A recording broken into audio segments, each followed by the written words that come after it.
Халык бердә эзелми торган автовокзал янында тынлык һәм бушлык, бина ишеге ябык һәм килүче китүче автобуслар күзәтелми. Татарстан Республикасының хөкүмәте карары нигезендә 1 апрельдән бөтен Татарстан территориясендә автовокзаллар эшләрен туктатты.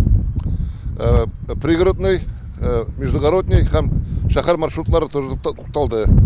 Бүген 1 апрельдән башлап район территориясына керүче транспорт чаралары эчендә шикләүләр гамәлдә. Районга Самар өлкәсе, Кошки, Чаллыбашы районнары ягыннан керү юллары шигендә, шулай ук Кырмыш микрорайонындагы юл буҗрасы янында вакытлыча постлар куелды.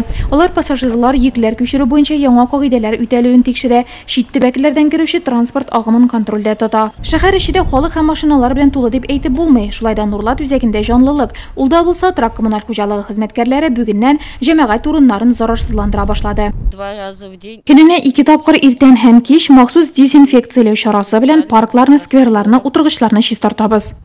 Бригадада 6 кеше махсус сыекча сиптерелгән кеше архитектур формалар чүпрәк белән яхшы итеп кырытыла. Санитар эшкәртү коронавирус таралуын кисәтү максатында кертелгән тагы бер чара.